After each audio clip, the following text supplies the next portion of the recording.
Amigos y hermanos, un cordial saludo para todos. Qué bueno es encontrarnos nuevamente para hablar en esta ocasión sobre el ministerio de la música en la iglesia. Vamos a introducir nuestro tema con dos textos que muestran lo que Dios desea que hagamos cuando vamos ante su presencia aquí en la tierra y lo que haremos cuando estemos en el cielo. Leamos Salmo 149, 1, que dice: Cantad a Jehová cántico nuevo, su alabanza sea en la congregación de los santos. Y Apocalipsis 5, capítulo 5, versículo 9, también afirma: Y cantaban un nuevo cántico diciendo: Digno eres de tomar el libro y de abrir sus sellos, porque tú fuiste inmolado y con tu sangre nos has redimido para Dios de todo linaje y lengua y pueblo y nación. La música tiene gran importancia en nuestra iglesia y por lo tanto el ministerio de la música también lo es. Cristo vino a buscar y a salvar verdaderos adoradores. Leamos Juan 23, que dice: Mas la hora viene, y ahora es, cuando los verdaderos adoradores adorarán al Padre en espíritu y en verdad, porque también el Padre tales adoradores busca que le adoren. Este texto presenta el equilibrio perfecto acerca de lo que espera el Señor de cada uno de sus hijos. Dios quiere que se le adore en espíritu, que involucra la parte emocional y afectiva también del adorador, la sinceridad del corazón y la emoción. También quiere que sea en verdad, lo cual compromete la razón, el intelecto, el conocimiento doctrinar, saber quién es Dios, cómo es y qué espera de su adorador. La adoración a Dios se expresa de muchas maneras y una de ellas es en el culto. El adorador mantiene una relación de devoción con Dios, primero en su devoción personal y comunión constante con Dios cada día, que se proyecta en el culto familiar y en el culto congregacional. El adorador no está solo, porque son muchos los adoradores que unidos forman la iglesia de Dios. Dios ha convocado a su iglesia para que le rinda adoración. Él no solo quiere ser adorado, sino que también es quien inspira la adoración en el corazón del creyente, como podemos verlo en Filipenses 2:13, que dice de la siguiente manera: Porque Dios es el que en vosotros produce así el querer como el hacer por su buena voluntad. La iglesia de Cristo es universal y sigue creciendo en esta tierra. Cristo dijo que su iglesia debía comunicar las buenas nuevas de salvación a toda nación, como leemos en Mateo 28:19, que nos dice: Por tanto, id y haced discípulos a todas las naciones, bautizándolos en el nombre del Padre, del Hijo y del Espíritu Santo. Esto quiere decir que Él quería que muchas personas conocieran también su mensaje y así en nuestras iglesias asistieran muchos adoradores. La Iglesia Adventista del Séptimo Día reconoce que la música y el canto son una parte importante en el culto a Dios, pero no son un fin en sí mismos. Cantarle a Dios es una de las formas más bellas de responder a su convocatoria y de expresarle adoración. La música embellece el culto y prepara el corazón del creyente para abrirse a la verdad de la palabra. Esta es una de las razones por la que podemos decir que la música no es un fin en sí mismo, sino que es un medio y es un facilitador para que la verdad de la palabra de Dios llegue al corazón de quienes la escuchan. Cuando la iglesia se reúne para adorar a Dios, debe ser intencional en la búsqueda del equilibrio entre la trascendencia de Dios y su inmanencia. La trascendencia de Dios se refiere a su grandeza como creador, como gobernador y dueño del universo. Y la inmanencia se refiere a su presencia en el mundo, que se manifestó a través de Cristo como nuestro Redentor y en la presencia del Espíritu Santo. Mantener un equilibrio entre estos dos aspectos, entre la trascendencia y la inmanencia, hará posible que los cultos no se vayan a un extremo, donde por un lado pueda ser solamente la parte ceremonial o por el contrario un culto cuyo énfasis sea únicamente en lo emocional y así se convierta sin orden y sin esencia este servicio. Pero no podemos ser ajenos tampoco a que nuestra iglesia debe evitar el error de permitir que la rutina y la costumbre le roben la frescura a la adoración. Es bueno innovar y a la vez conservar lo mejor de nuestra herencia espiritual. Para lograr este objetivo, los himnos se pueden clasificar de acuerdo a su propósito. El ministerio de la música de la iglesia o las personas que estén encargadas en cada una de las congregaciones para dirigir la música pueden tomar este aspecto como una ayuda, porque así al clasificarlos de acuerdo a su propósito específico, facilitará a los líderes de la música en la iglesia al elegir la música que van a utilizar en cada servicio de adoración. Tenemos en primer lugar los himnos que son netamente de adoración. Son los que hablan de Dios de forma directa, como por ejemplo el himno Santo, Santo, Santo, que en nuestro himnario es el número 61. Allí podemos ver cómo se habla de Dios en segunda persona. Santo, Santo, Santo, Dios omnipotente. Canto de mañana tu excelsa majestad. Santo, Santo, Santo, fuerte y clemente. Dios poderoso, Rey de eternidad. Un ejemplo más de este tipo de himnos puede ser el himno número 55, que su nombre es Grande Señor es tu misericordia. Grande Señor es tu misericordia, nunca termina ni cambia jamás. Tu compasión y bondad no se agotan, tal como has sido, por siempre serás. Tú eres fiel, Señor, eternamente fiel. Cada mañana renuevas tu amor. Nada me falta, pues todo provees. Grande, Señor, es tu fidelidad. En este tipo de himnos se admira a Dios, no solamente en segunda persona, sino que también se destacan sus atributos divinos. Otros tipos de himnos son los himnos de alabanza, que son los que hablan de los hechos poderosos de Dios en todo el universo y a favor de los seres humanos. Un ejemplo bíblico de este tipo de himnos lo encontramos en Salmo 152. Salmo 152 y dice: Alábenle por sus proezas, alábenle conforme a la muchedumbre de su grandeza. También, cuando Moisés y María alabaron a Dios después del cruce del Mar Rojo, se presentan unos himnos de alabanza muy especiales. Leamos en Éxodo 15, del 1 al 3, y también los versículos 20 y 21. Éxodo 15, del 1 al 3, y los versículos 20 y 21. Entonces cantó Moisés y los hijos de Israel este cántico a Jehová y dijeron: Cantaré yo a Jehová, porque se ha magnificado grandemente. Ha echado en el mar al caballo y al jinete. Jehová es mi fortaleza y mi cántico, y ha sido mi salvación.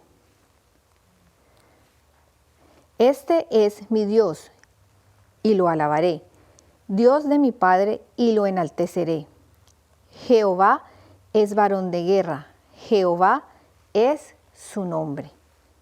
Y los versículos 20 y 21 dicen: Y María la profetisa, hermana de Aarón, tomó un pandero en su mano, y todas las mujeres salieron en pos de ella con panderos y danzas. Y María les respondía: Cantad a Jehová, porque en extremo se ha engrandecido. Ha echado en el mar al caballo y al jinete. Aquí podemos ver que en este momento tan glorioso, cuando el pueblo de Dios fue liberado de manos de los egipcios, ellos unieron sus voces en alabanza y agradecimiento a nuestro Dios.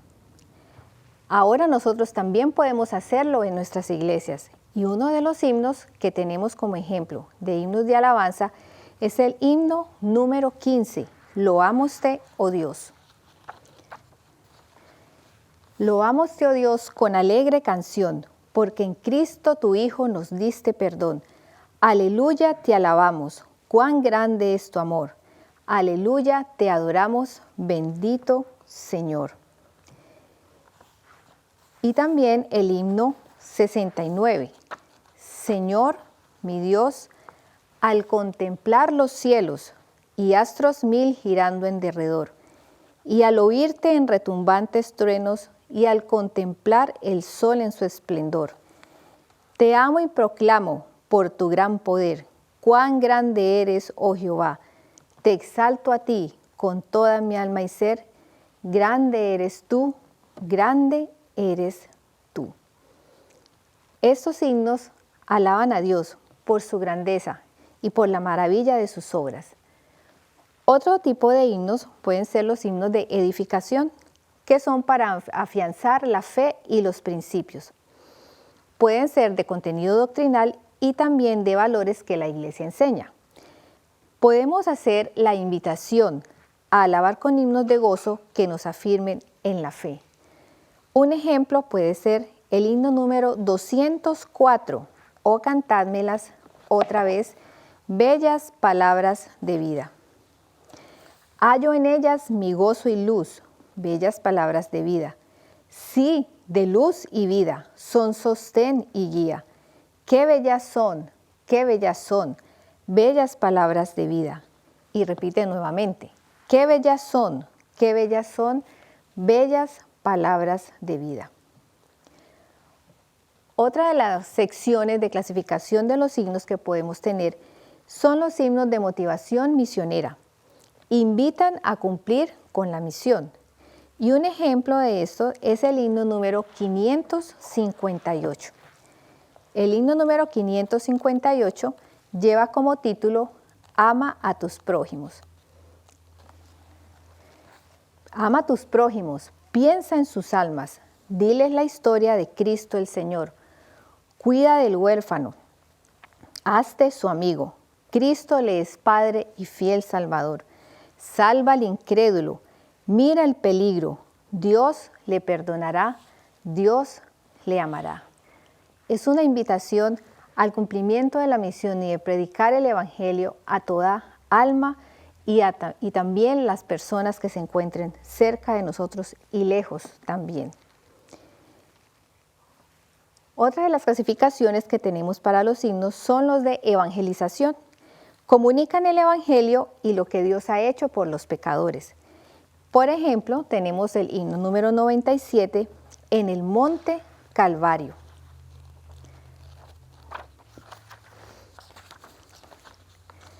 En el Monte Calvario estaba una cruz, emblema de afrenta y dolor.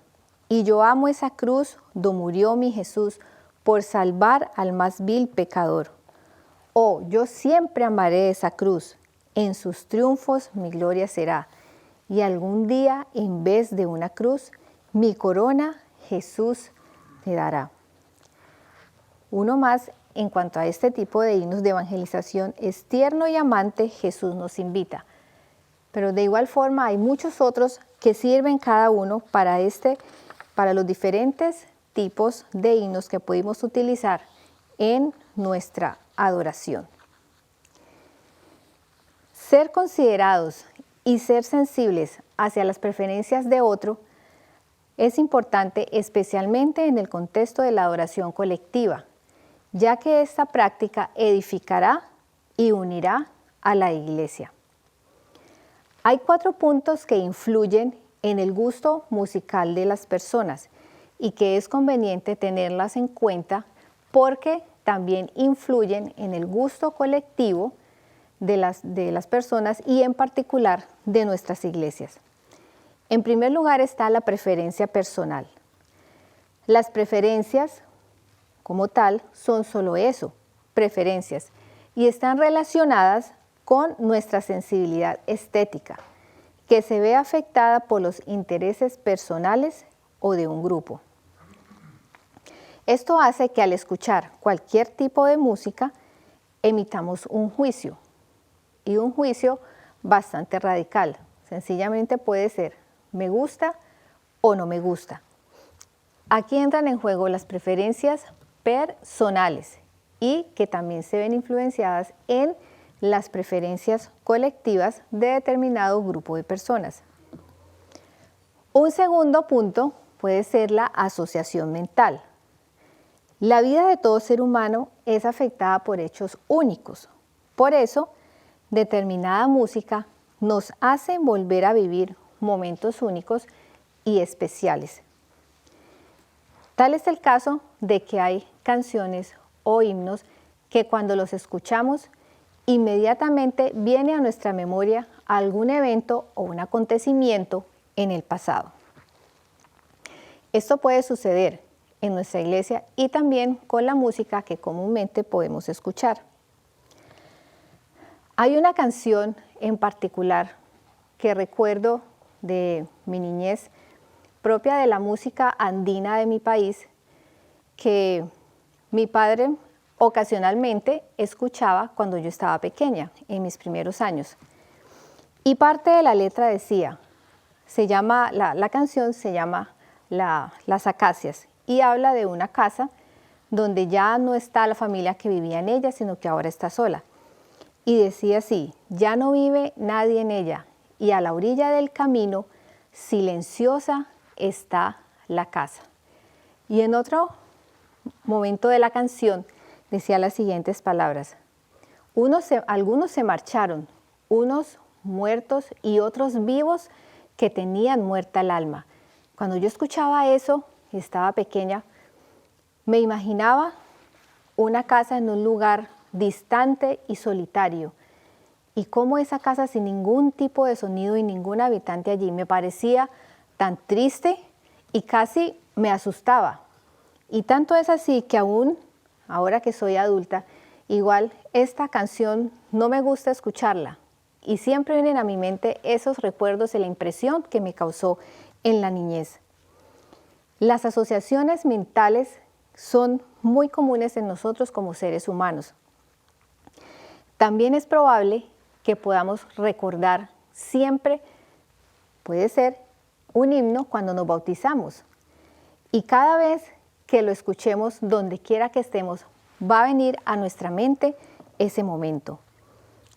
Este es otro punto que influye en los gustos musicales de cada uno y también de una congregación, las asociaciones mentales que podemos hacer.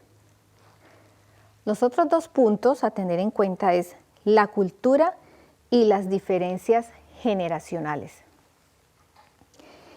En el nuevo himnario que estamos manejando hace ya algunos pocos años, se incluyeron algunos coros como en momentos así, sea exaltado, que anteriormente algunas personas llegaban a considerarlo que eran muy modernos y que no era adecuado que se cantaran en la iglesia. Y ahora están en nuestro himnario. Y con todo eso, a veces hay resistencia para entonar ese tipo de cantos, pensando que tal vez por ser más modernos no son adecuados para la alabanza y la adoración de nuestro Dios en la iglesia.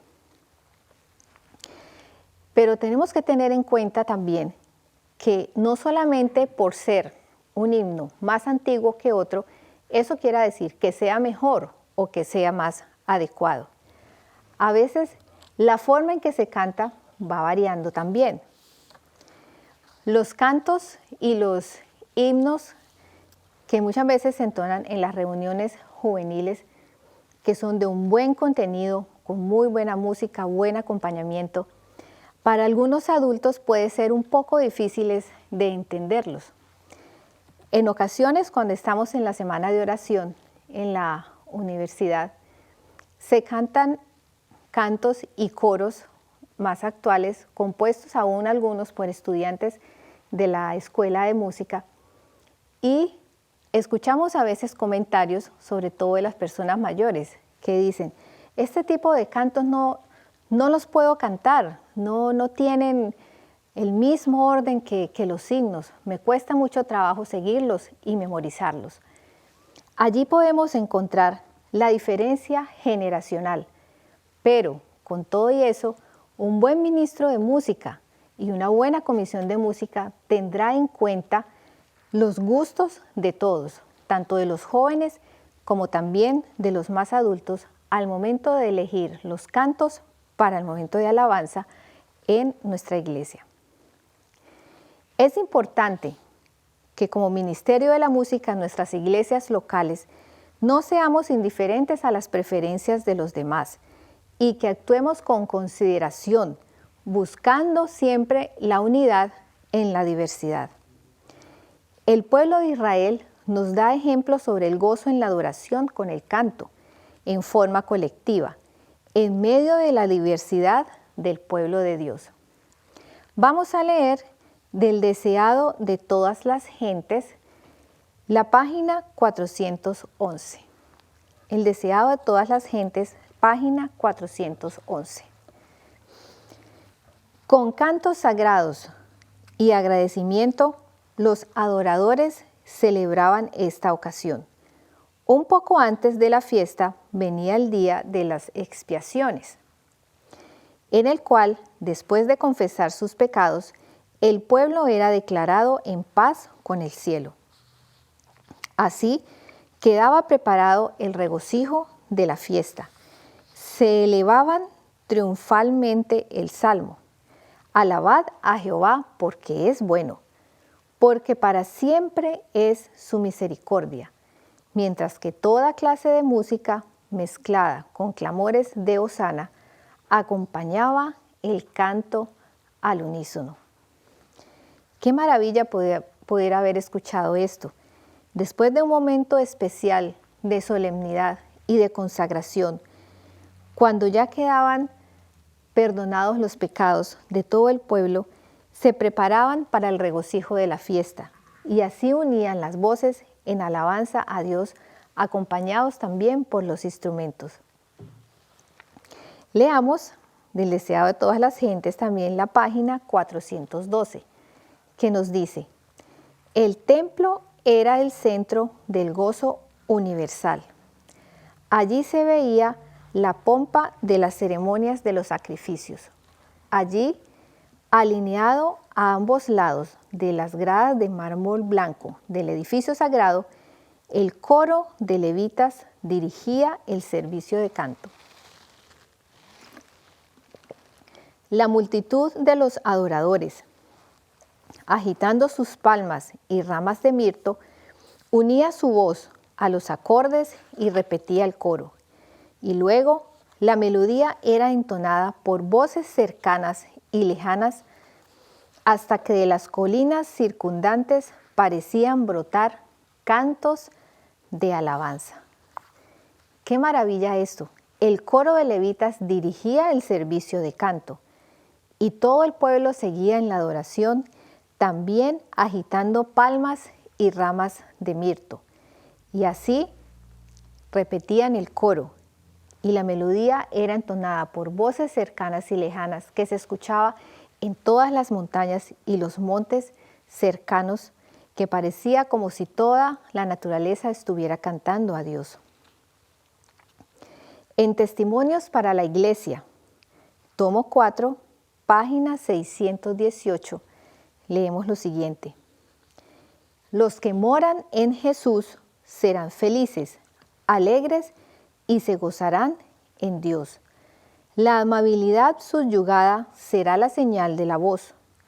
La reverencia por las cosas espirituales y eternas se expresará en las acciones y la música. Una música alegre resonará en los labios porque fluye del trono de Dios. ¡Qué maravilla esto! Todos los que moran en Jesús serán alegres y felices. No dice que seremos tristes y melancólicos, sino que nos gozaremos en Dios y que la amabilidad estará presente. Qué bueno ser siempre amables unos con otros, no solo al momento de cantar, sino también cuando posiblemente tengamos que afrontar diferencias de opinión. La reverencia que tengamos así por las cosas espirituales se expresará en nuestras acciones y como consecuencia también en la música. Es posible también que en nuestras congregaciones se pueda cumplir la promesa que encontramos en Sofonías 3:15. Sofonías 3:15. Jehová está en medio de ti, poderoso. Él salvará, se gozará sobre ti con alegría. Callará de amor y se regocijará sobre ti con cánticos. Qué bueno que a pesar de nuestras diferencias, de nuestros diferentes gustos y también de las asociaciones mentales que cada uno pueda tener, podamos todos como miembros de la iglesia y de una congregación alabar a Dios con alegría y que Jehová esté en medio de nosotros, que se goce también sobre nosotros con alegría y que se regocije sobre nosotros con cánticos. Ahora vamos a ver un poco sobre la organización de la música en la iglesia. El mejor ejemplo que nosotros podemos tener de organización del ministerio de la música lo encontramos en la Biblia. Creo que ya en nuestras mentes podemos imaginarnos de quién vamos a hablar. Del rey David, el dulce cantor de Israel. Según el primer libro de Crónicas, David organizó el ministerio de música en 3 fases. En primer lugar, él ordenó a los jefes de las familias levitas que formaran una orquesta y un coro para acompañar el transporte del arca a la tienda que iba a estar en Jerusalén. Eso lo podemos ver en Primera de Crónicas 15, 16 al 24. La segunda fase ocurrió luego de que el arca había sido ubicada seguramente ya en su tienda. David hizo arreglos para que se tocase música coral en forma regular en el momento de las ofrendas diarias sobre el altar con coros que estaban ubicados en 2 lugares diferentes. Un coro actuaba bajo la dirección de Asaf frente al arca en Jerusalén y el otro bajo la dirección de Emán y Jedutún frente al altar en Gabaón. La tercera fase en la organización que hizo David del ministerio de la música ocurrió al final de su reinado, cuando el rey planificó un servicio de música más detallado que se realizaría en el templo que su hijo Salomón construiría. David estableció un grupo de 4,000 levitas como actores potenciales. 4,000 levitas. ¡Qué comisión de música tan grande! ¡Qué grupo tan especial! ¿Cómo sería eso? La reunión de esa gran comisión y de ese ministerio de la música. 4,000 levitas. De este grupo, él formó un coro profesional de levitas de 288 miembros. Los músicos levitas sumaron más del 10% de los 38,000 levitas. El propósito de David estaba involucrado junto con sus oficiales en el nombramiento de 24 líderes de los vigilantes, cada uno de los cuales tenía 12 músicos, haciendo un total de 288 músicos. Estos por turnos eran responsables por el resto de la selección de los músicos. ¿Qué vemos aquí? Que había una organización. Eso mismo podemos aplicarlo nosotros en las iglesias. No tendremos 4.000 miembros en la comisión de música. Posiblemente tampoco vayamos a tener un coro de 288 voces. Pero con quienes podamos contar en la iglesia, también podemos hacerlo por grupos. Podemos tener 4 grupos que cada uno se encargue de la alabanza de cada sábado al mes, de un sábado al mes.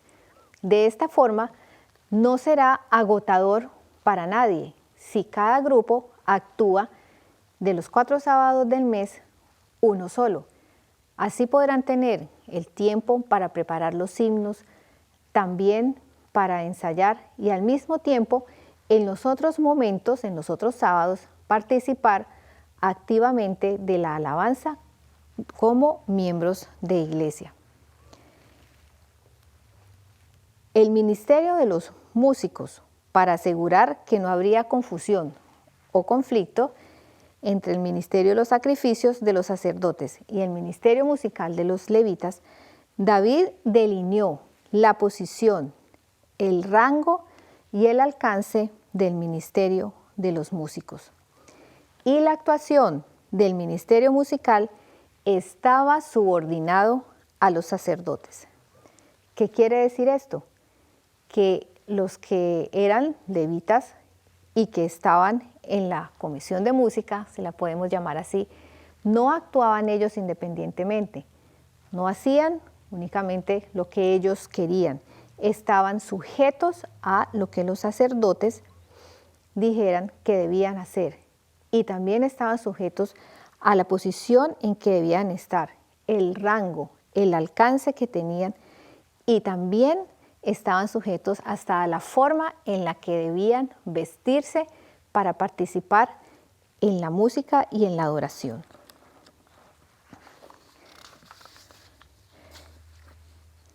La naturaleza del ministerio de los músicos se describe gráficamente. En Primera de Crónicas 23, 30 y 31 nos dice: para asistir cada mañana, todos los días, a dar gracias y tributar alabanzas a Jehová, y asimismo por la tarde, y para ofrecer todos los holocaustos a Jehová los días de reposo, lunas nuevas y fiestas solemnes, según su número y de acuerdo con su rito, continuamente delante de Jehová.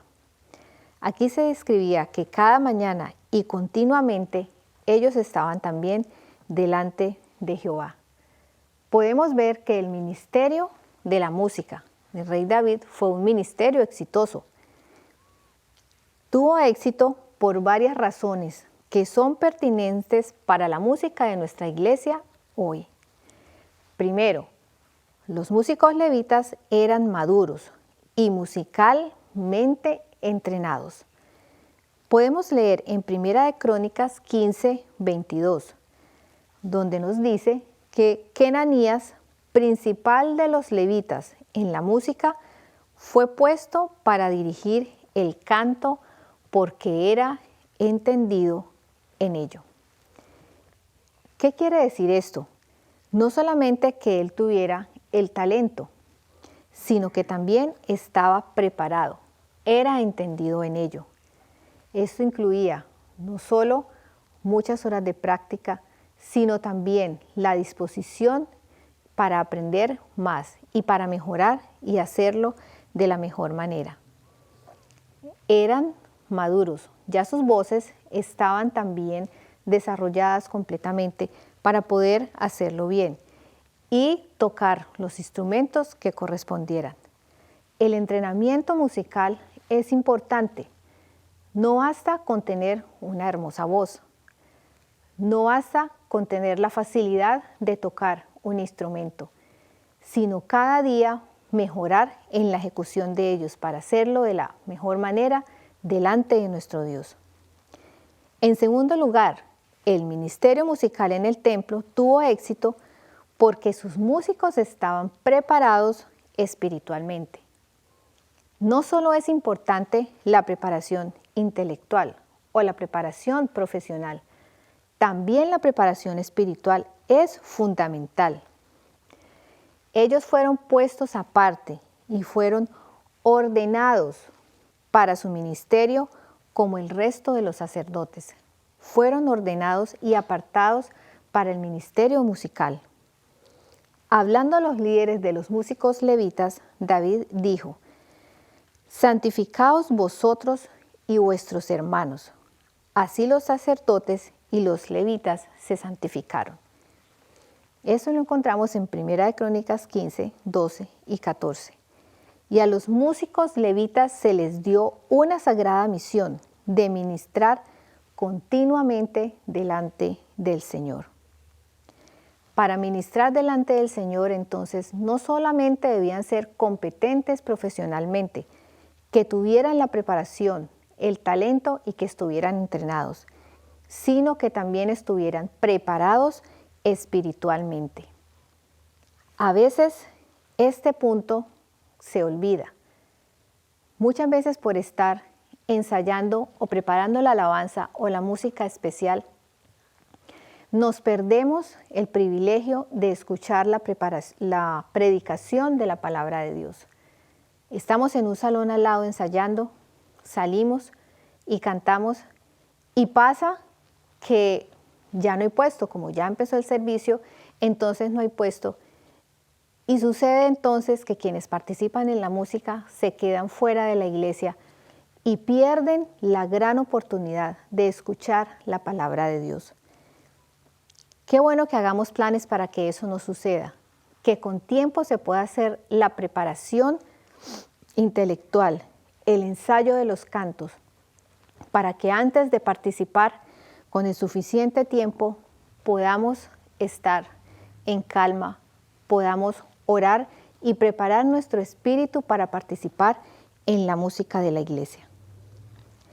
El tercer punto que tenemos para ver en esta parte es que los músicos levitas eran los obreros de tiempo completo.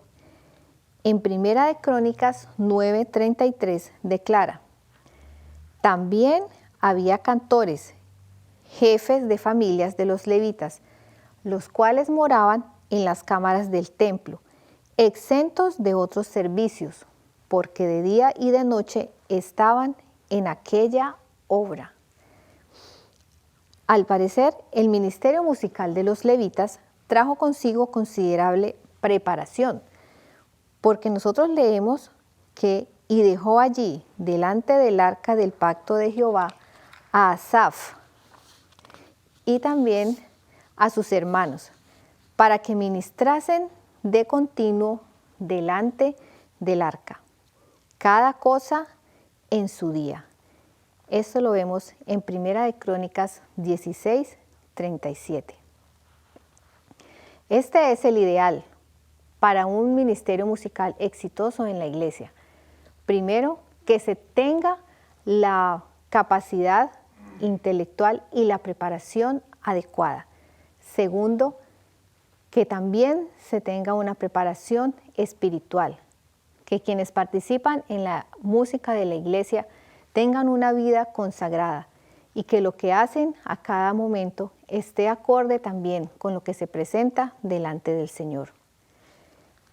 Y este tercer punto nos dice que eran también sostenidos por el templo. En la actualidad, en la mayoría de nuestras congregaciones, esto no sucede. Se cuenta, así como en la mayoría de los departamentos, con la participación en la música y el buen deseo de hacerlo por la voluntad de los hermanos y de quienes están preparados para ello. Muchas veces no hay una retribución económica por este ministerio. Sabemos que para tener una intervención musical, si es del coro o de un grupo o un dúo o trío, se necesita ensayar muchas horas. Hay que invertir mucho tiempo para que las voces armonicen, para que esté acorde lo que se está cantando con el instrumento que vaya a estar acompañando. No tenemos un ministerio que podamos decir que es pagado también por el templo, con algunas excepciones.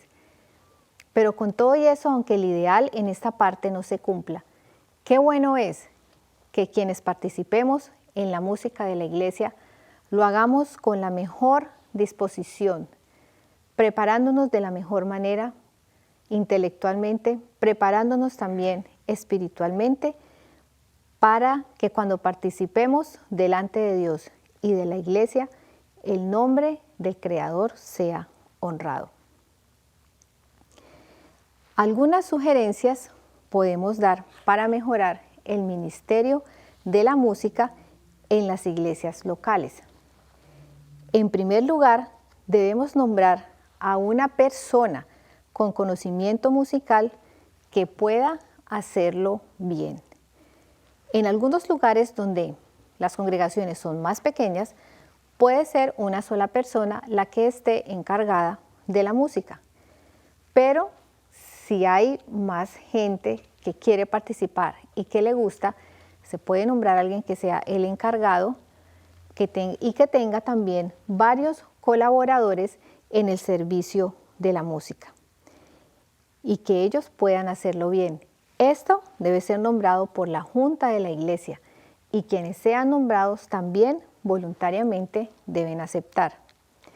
Sabemos que en todas nuestras reuniones de la iglesia, eclesiásticas, se encuentra la música.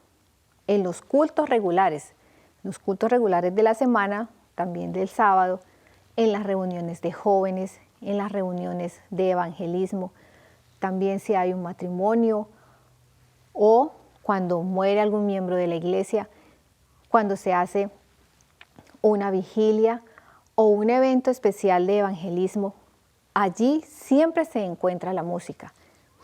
Qué bueno es entonces que cada iglesia tome también la precaución de nombrar personas que estén capacitadas para llevar a cabo este ministerio, que tengan conocimiento, que puedan hacerlo bien. Y si tienen el talento y la disposición, pero falta también un poco la preparación, entonces que la iglesia también tome la determinación de preparar a este tipo de personas para que el ministerio de la música pueda mejorar y ser hecho de forma exitosa. En segundo lugar, animar a niños y jóvenes a que aprendan instrumentos musicales. En la medida que esto sea posible, cuando ya la comisión de música esté establecida, entonces pueden hacer una pequeña encuesta con los miembros de la iglesia donde se les diga en qué le gustaría participar, si cantando, tocando un instrumento y si le gustaría si le gustaría tocar algún instrumento, cuál es, si lo sabe tocar, o si no, cuál le gustaría aprender. Así, de esta forma, vamos a poder saber qué talentos tenemos en la iglesia. A veces solamente nos damos cuenta de unas 2 o 3 personas que pueden cantar, pero es posible que haya talentos escondidos que no han sido descubiertos o que sencillamente no han querido manifestar ante la iglesia que pueden hacerlo. Otros, sobre todo niños y jóvenes, pueden aprender. ¿Por qué es importante que niños y jóvenes sean preparados en este aspecto?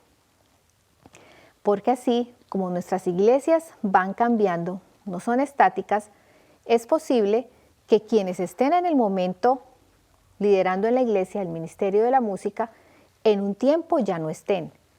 Entonces, si nadie ha sido preparado para que lo sustituya, quedaría sin quien pueda cantar o sin quien pueda tocar posiblemente el piano o el teclado que la iglesia tenga.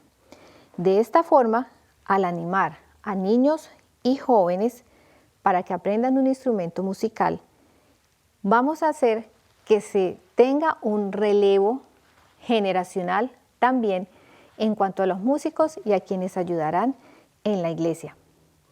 Para que esto pueda ser una realidad, también es necesario entonces buscar quien enseñe.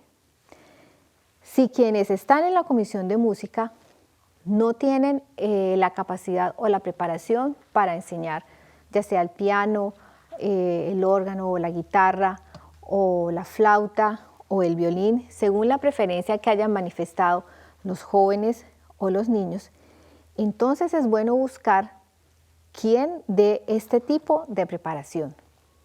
Si es alguien de la iglesia o si es también alguien que pertenezca a la iglesia, pero que asiste a otra congregación y tiene la disposición de hacerlo, eso también sería factible hacerlo.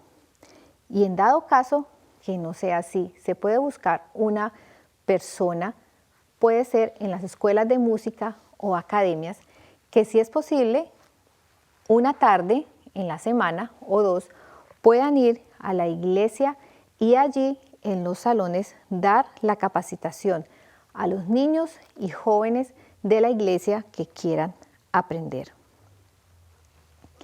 Otro punto importante es instruir a la iglesia en el canto. Uno de los errores que a veces se puede cometer es que quien esté a cargo de la música de la iglesia quiera que canten posiblemente ya himnos muy elaborados o que en los momentos de alabanza ponga determinados himnos que no son conocidos por la congregación.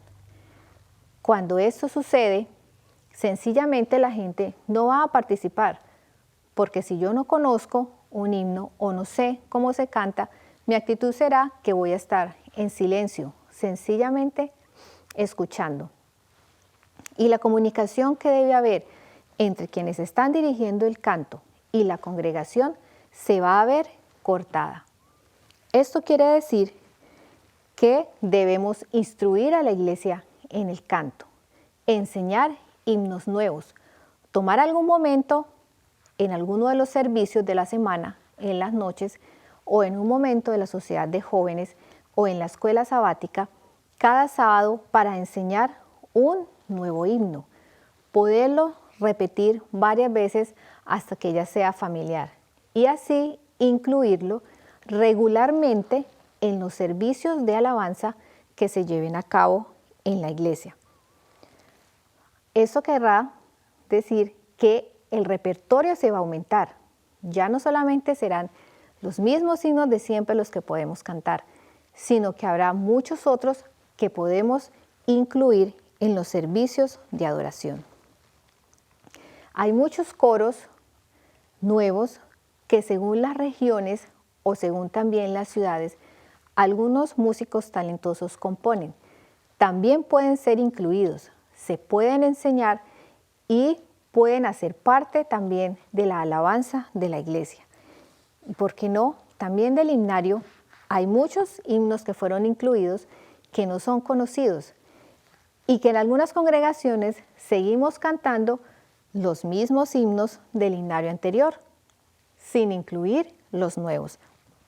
O nos limitamos a decir, en el himnario antiguo era tal número y en el himnario nuevo es este, cantemos este himno. Y seguimos cantando los mismos himnos de siempre. Es bueno entonces instruir a la iglesia en el canto, enseñarles nuevos coros y nuevos himnos para así mejorar la participación. También, si ya quienes participan y lideran la música han sido capacitados, si están siendo capacitados, también se puede hacer en determinados momentos ocultos o en las sociedades de jóvenes pequeños tips de cómo cantar mejor, cómo tener una mejor postura, cómo mejorar la respiración, cómo pronunciar mejor y también qué evitar para que la voz no se canse o se dañe también. Esto se puede incluir en la instrucción que se le debe dar a la iglesia en el canto. Hay un punto muy importante que es apoyar el desarrollo de la música en la iglesia. Todos los puntos anteriores que hemos mencionado no tendrían efecto si no hay un apoyo para que el ministerio de la música en la iglesia mejore y tenga éxito. En primer lugar, el pastor, como líder de la iglesia, debe estar interesado en que la música que sus feligreses canten sea la mejor. Si él está interesado en que esto sea así, la junta de la iglesia, liderada de una forma correcta, también apoyará este ministerio. La junta de la iglesia puede jugar un papel muy importante. Primero, en la elección de los que van a estar en la comisión de música. Segundo, quienes están en la junta de la iglesia, los ancianos de la iglesia que se encuentran allí, también pueden ser consejeros o nombrar un anciano consejero para la comisión de música, para que esté pendiente del desarrollo espiritual de la vida de quienes alaban a Dios y de quienes cada sábado y cada semana están al frente de la música especial, de la música instrumental y de la música vocal de la iglesia. El diablo ataca fuertemente a quienes cantan y a quienes tocan instrumentos.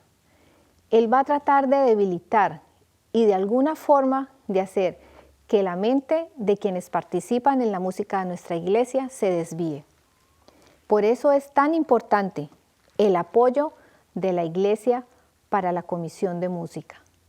No solo en la parte material, no solo en la parte intelectual, que se apoye con recursos para la adquisición de instrumentos, para la adquisición de atriles, de himnarios, a que se pueda comprar repertorio para el coro, que se pueda comprar repertorio para el coro de los niños, para el grupo instrumental, si hay cuerdas, violines, si hay una pequeña banda que puede acompañar la alabanza.